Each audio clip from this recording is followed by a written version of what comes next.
अगर आपके घर के अंदर किसी को पैरों की सूजन आ रही है तो पहला उपाय करना चाहिए कि उनको पाँव एलिवेशन, लिम्ब एलिवेशन करके बैठना चाहिए दिन में 2 से 3 बार, और पंजे चलाने चाहिए। पाँव और एंकल में सूजन क्यों आती है और इसे कैसे ठीक किया जा सकता है?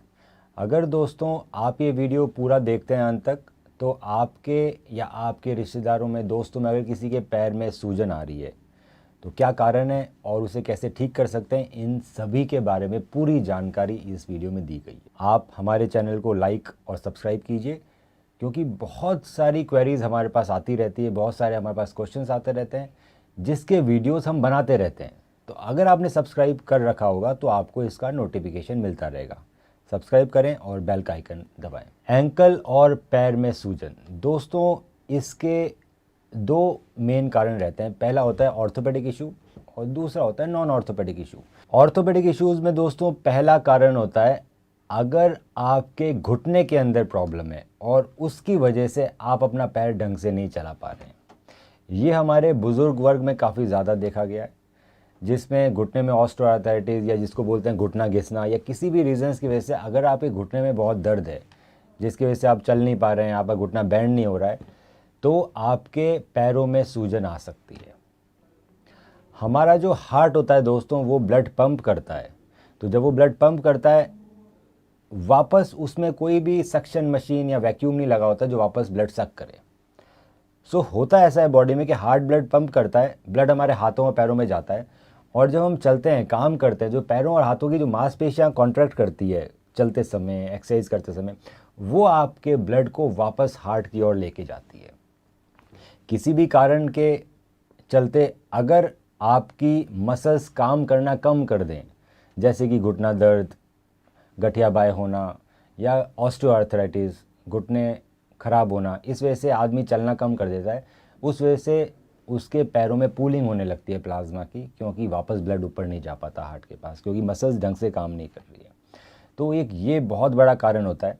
अगर आपके घर के अंदर किसी को पैरों की सूजन आ रही है तो पहला उपाय करना चाहिए कि उनको पाँव एलिवेशन, लिम्ब एलिवेशन करके बैठना चाहिए दिन में 2 से 3 बार, और पंजे चलाने चाहिए। जो भी हमारे पैरों की इनएक्टिविटी की वजह से सूजन के कारण होंगे वो लोग इसके करने से बिल्कुल ठीक हो जाएंगे। दूसरा, सिंपल एक्सरसाइजेज आप कर सकते हैं जिससे कि आपके पैर की सूजन चली जाए। दूसरे कारण होते हैं दोस्तों ऑर्थोपेडिक के कि आपको किसी तरह की बीमारी हो गई है, मेटाबॉलिक बीमारी, जिसमें रूमेटॉइड आर्थराइटिस आ सकती है, गठिया बाय आ सकता है, जिसमें इन्फेक्टिव आर्थराइटिस आ सकती है, टीबी आ सकता है, या फिर जिसमें गाउट भी आ सकता है, सीरो नेगेटिव आर्थराइटिस। बहुत सारी बीमारियां होती है जो हमारे जोड़ों पे अफेक्ट करती है।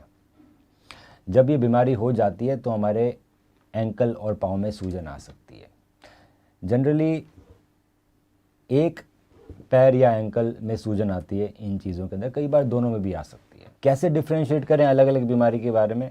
अगर आपको गाउट है तो दोस्तों गाउट के अंदर एंकल के सूजन से पहले हो सकता है कि जो आपके पैर का अंगूठा है उसके बेस पे सूजन और दर्द हो। ये एक बड़ा पिक्यूलियर प्लेस है जहाँ पर गाउट अटैक सबसे पहले और सबसे कॉमन होता है।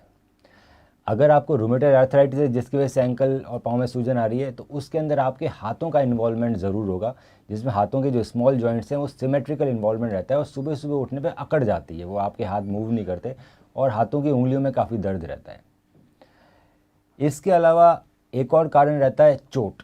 अगर आपका एंकल ट्विस्ट हो गया है दोस्तों, चाहे वो गेम खेलते हुआ या चलते चलते हुआ, उसमें हमारे एक ATLF लिगामेंट होता है, एंटीरियर टैलोफिब्रल लिगामेंट, उसकी इंजरी हो जाती है। इसके कारण भी आपको एंकल में सूजन आ सकती है। ATLF इंजरी का जब मेरे पास पेशेंट आता है तो हम उसकी पहले MRI कराते हैं देखने के लिए कि किस ग्रेड का उसको स्प्रेन हुआ है। जब ग्रेड 1 या लो ग्रेड स्प्रेन होते हैं तो हम उनको एक्सरसाइज की मदद से बिल्कुल ठीक कर सकते हैं। पर जो हाई ग्रेड स्प्रेन होते हैं, ग्रेड 3, ग्रेड 2, और अगर आपका बार बार में एंकल ट्विस्टिंग हो रहा है, सो इसके अंदर कई बार सर्जरी करने की भी ज़रूरत पड़ती है। तो इसमें ankle ATLF repair with fibre tape internal brace किया जाता है। इंटरनल ब्रेस फाइबर टेप की मदद से जो हमारे एलीट एथलीट्स होते हैं जो एंकल ट्विस्टिंग की वजह से आते हैं, वो बैक टू गेम सिर्फ और सिर्फ 1.5 महीने में जा सकते हैं दोस्तों। अगर आप फाइबर टेप इंटरनल ब्रेस नहीं किया गया है और सिंपल ATLF रिपेयर किया गया है तो बैक टू गेम जाने में कम से कम 6 से 7 महीने लग जाते हैं। बाकी कारण ये होते हैं दोस्तों कि एंकल में अगर कोई इन्फेक्शन हो जाए जैसे टीबी, उसके कारण भी स्वेलिंग आ सकती है, या फिर एंकल में ऑस्टियोआर्थराइटिस में बोलते हैं एंकल घिसना, उसमें भी हमारे एंकल का कार्टिलेज घिस जाता है कुछ लोगों को, तब भी स्वेलिंग और दर्द हो सकता है। तीसरा, कई बार हमारे एंकल के अंदर जो कार्टिलेज होता है उसमें डिफेक्ट आ जाता है, उसमें चोट लग जाती है, उसको बोलते हैं ऑस्टियोकॉन्ड्रल या ऑस्टियोकॉन्ड्रल डेसिकेंस डिजीजेज। सो इस कारण से भी एंकल में पेन और स्वेलिंग रह सकती है। तो दोस्तों, जब भी आपको एंकल या पैरों में पेन, सूजन, स्वेलिंग आ रही हो तो आपको अपने डॉक्टर से मिलना चाहिए। वो कुछ ब्लड टेस्ट करेंगे जिसमें यूरिक एसिड का टेस्ट होता है, normal blood investigation, CBC, ESR, CRP, TB के टेस्ट कर सकते हैं अगर उनको टीबी का शक हो रहा है, और एक्सरे और एमआरआई भी एडिशनली हम करवा सकते हैं पता लगाने के लिए कि आखिर कौन से कॉज के कारण आपके एंकल में सूजन आ रही है, और इसको बिल्कुल पूरी तरह से ठीक किया जा सकता है। बाकी कॉजेज़ होते हैं दोस्तों non orthopaedic. Non orthopaedic causes में हाइपरटेंशन की वजह से एंकल में स्वेलिंग आती है, डायबिटीज़ की वजह से स्वेलिंग आती है, आपको लीवर और किडनी डिजीज़ेज़ की वजह से आपको स्वेलिंग आ सकती है। ये जो नॉन ऑर्थोपेडिक कॉजेज़ है दोस्तों, ये जनरली दोनों एंकल में बराबर होते हैं। जनरली दोनों एंकल और पैरों में सूजन आती है और शाम होते होते सूजन बढ़ जाती है, और जब वो रात को पेशेंट सोते हैं तो वापस सूजन कम हो जाती है, क्योंकि हमारा हार्ट उस तरह से पंप नहीं कर पा रहा, हमारी मसल्स काम नहीं कर रही, हमें लीवर डिजीज़ हो गई है, हमें किडनी डिजीज़ हो गई है। तो इस कंडीशन में आपको एक फिजिशियन से मिलना पड़ता है। फिजिशियन आपके ब्लड टेस्ट करवाते हैं बहुत सारे, और उस चीज़ से हमें पता पड़ता है टेस्ट के माध्यम से कि आखिर आपके लीवर में प्रॉब्लम है, हार्ट में प्रॉब्लम है, या फिर आपके किडनीज़ में प्रॉब्लम है। तो दोस्तों, अगर आपको किसी भी तरह की एंकल और पाँव में सूजन आ रही है तो आप अपनी क्वेरीज हमें व्हाट्सएप कर सकते हैं, और हम आपको सही गाइड करेंगे कि आपको कौन कौन से इन्वेस्टिगेशन कराने हैं और आप इसे कैसे ठीक कर सकते हैं।